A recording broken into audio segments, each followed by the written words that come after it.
Dear brothers and sisters, Ramadan is not just a month of hunger. It is a month of return. Return to the one you were always meant to rely on. We often enter Ramadan with a list. A list of things we want, a list of du'as we need answered, a list of problems we want solved. But what if Ramadan is not about perfecting your list? What if it's about perfecting your heart? You see, sometimes we treat dua like a transaction. I prayed, I fasted. Now give me what I asked for. But Allah is not a transaction. He is a relationship. And relationships are not built on demands. They are built on surrender. In Ramadan, Allah does something beautiful. He quiets the noise. The food is reduced, the distractions are reduced, even shaitan is chained. Why? So you can finally hear your own heart. And when you raise your hands in dua this Ramadan, don't just ask Allah to change your situation. Ask Him to change you. Because sometimes the delay in your dua is not rejection. It's preparation. We think answered duas mean getting what we want. But sometimes an answered dua means Allah removing the thing that would have harmed you. Sometimes it means strengthening your patience. Sometimes it means redirecting your love. Sometimes it means giving you something better but later.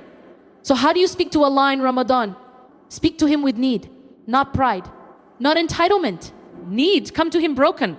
Come to Him uncertain. Come to Him afraid. But come. Tell Him everything. He already knows, but He loves to hear it from you. Don't just recite memorized words. Speak from your wounds. Speak from your longing. Speak from your confusion. And most importantly, detach your heart from the outcome. Because the power of dua is not in controlling the result. It is in surrendering the result. When you say, why Allah, mean it like you have nowhere else to go. Because the truth is you don't. Ramadan teaches you this through fasting.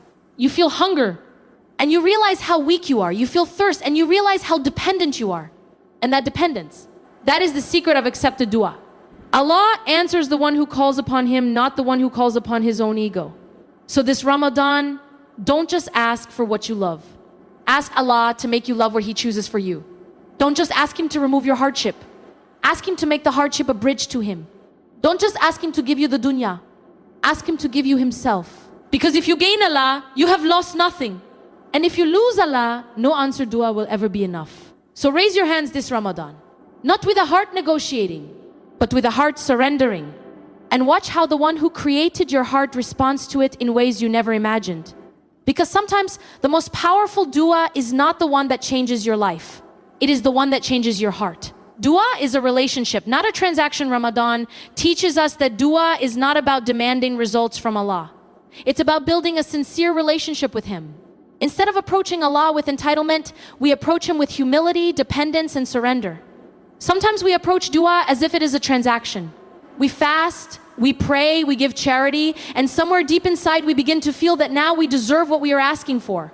We may not say it out loud, but in our hearts there is a quiet expectation. I did my part, now Allah should do His. And when the answer doesn't come the way we imagined, or it doesn't come at all, we feel confused, maybe even hurt. But the truth is, dua was never meant to be a transaction. It was always meant to be a relationship. A transaction is about exchange. It is calculated. It is conditional. I give you something so that you give me something. If you don't give me what I expect, I feel cheated. But a relationship is different.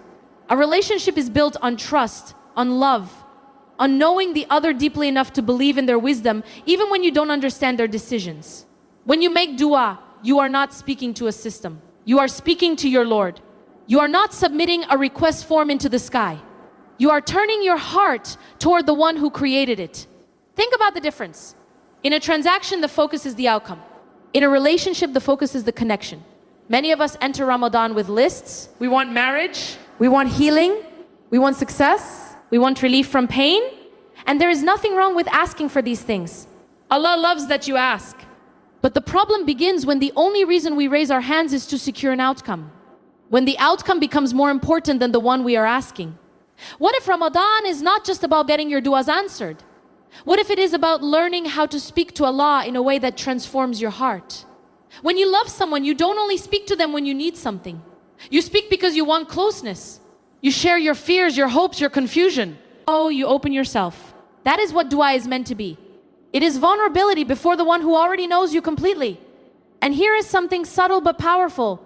When dua becomes a relationship, rejection no longer feels like abandonment. Because in a real relationship, you trust that even a no can be an act of love. A child may want something that harms them. The parent refuses. The child cries, thinking they were denied. But the parent sees what the child cannot see.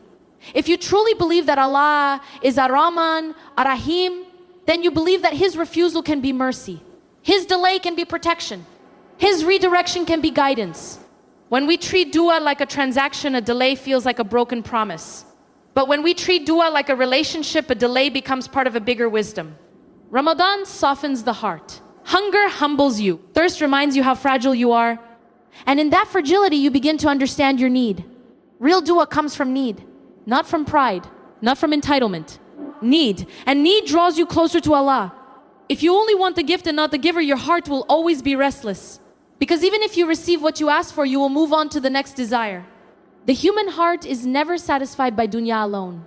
But when you seek the giver, something shifts. Even before your situation changes, your heart finds peace. That is the secret. When you speak to Allah,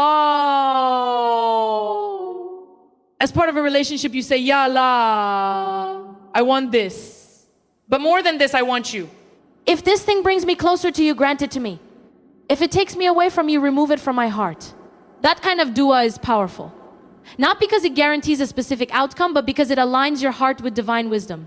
And when your heart is aligned, even unanswered duas become doors to closeness.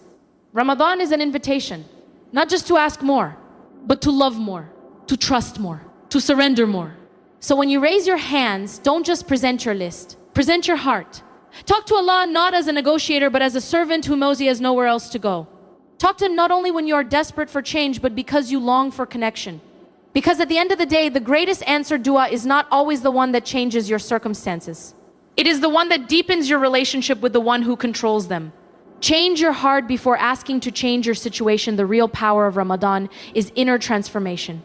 Sometimes the greatest answered dua is not getting what you ask for, but becoming stronger, more patient, and more aligned with Allah's will.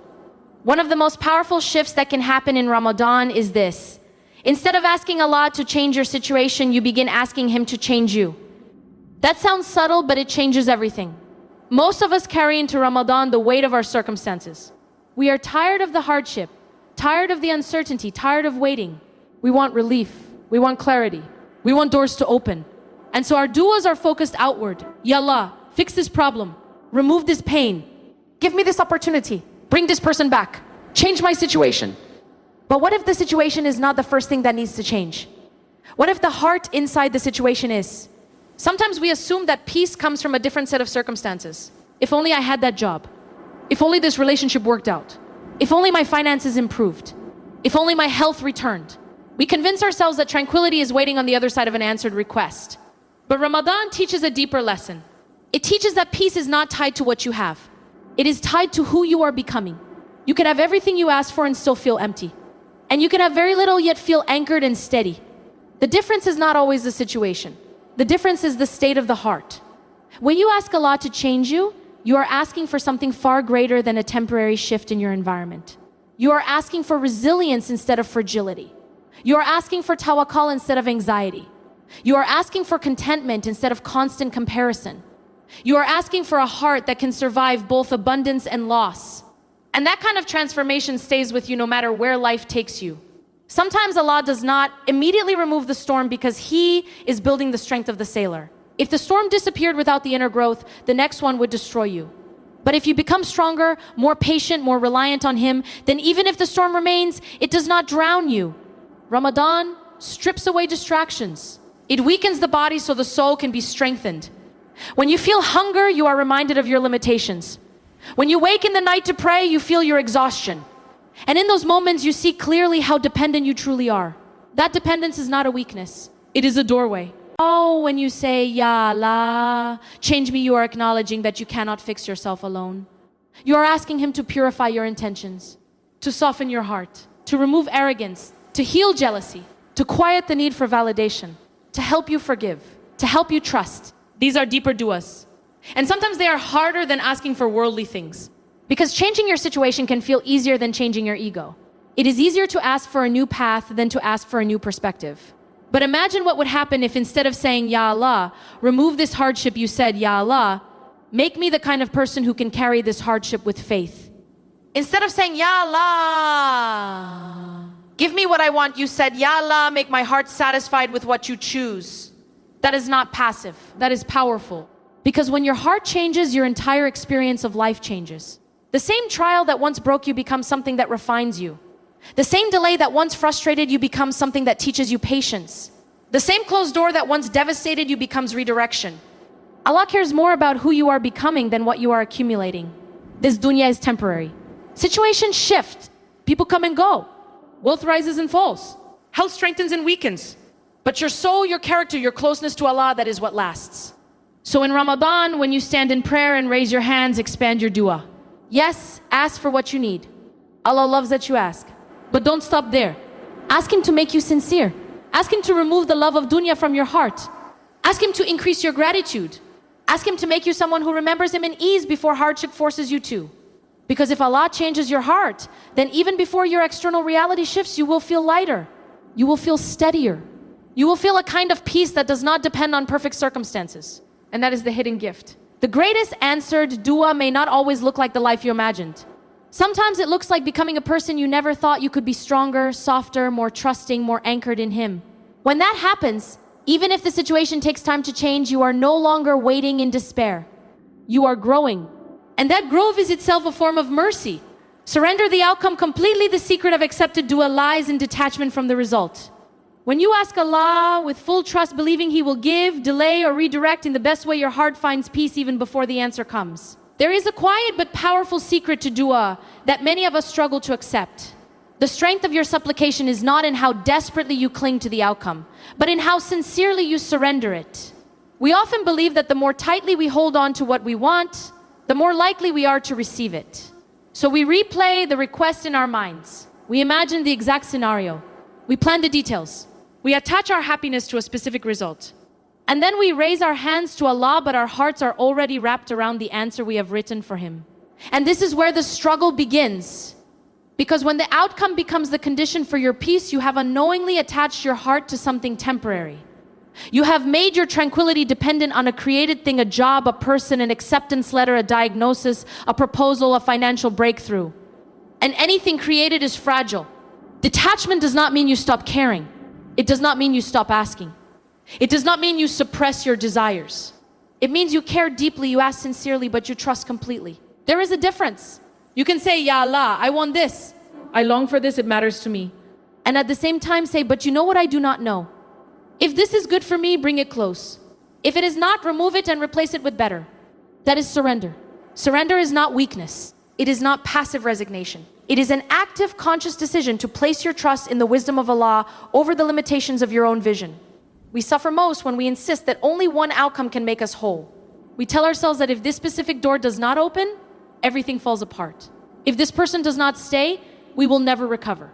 If this opportunity does not happen, our future is ruined. But who told you that your happiness was tied to that one path? Allah sees every path. You see only one. When you cling to an outcome, your heart becomes anxious. Every delay feels like danger. Every obstacle feels like rejection. Every silence feels like abandonment. But when you surrender the outcome, something shifts inside you. You still hope.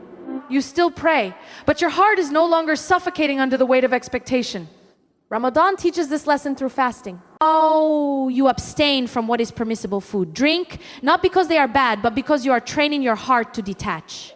You are learning that you can desire something and still let it go for the sake of Allah. You are learning that control is an illusion. And that training extends to your du'as. When you say, Ya Allah, I leave the result in your hands, you are freeing your heart from slavery to the created. You are saying that your ultimate security is not in the gift, but in the giver. If Allah gives you what you ask for, you are grateful. If He delays it, you are patient. If He replaces it, you trust. That kind of heart cannot be shattered easily, because its anchor is not moving with the waves of dunya. Think about how much of your anxiety comes from trying to control what was never yours to control. The future, other people's decisions, the timing of events, the unseen details behind closed doors. When you hold tightly to the outcome, you are trying to manage what belongs to Allah alone. Detachment is the recognition that you are a servant, not the author of destiny. And there is peace in that recognition. When you detach from the outcome, you also protect your sincerity. Because sometimes we worship the result more than we worship Allah. We pray tahajjud not because we long for Him, but because we are desperate for the thing. We give charity not out of gratitude but as leverage. We make dua not for closeness but for control. Surrender purifies intention. It says, Ya Allah, I want this, but more than that, I want to remain close to you regardless of what you choose. And when you reach that state, something beautiful happens. Even before the dua is answered externally, it is answered internally. Your heart becomes lighter. Your chest feels less tight. You are no longer living in constant fear of what if. Because your what if has been replaced with Allah knows. This does not mean you will never feel disappointed. You are human. You will feel sadness. You will feel longing. But beneath those emotions will be a deeper current of trust. And trust changes everything. Sometimes the greatest miracle is not that Allah gives you exactly what you wanted. It is that He gives you a heart that is at peace with whatever He decrees. When you can raise your hands and say with sincerity, Ya Allah, I trust your choice more than my own, you have unlocked the secret of powerful dua. Because the most powerful supplication is not the one that forces a specific outcome. It is the one that places the outcome entirely in His hands and finds peace there.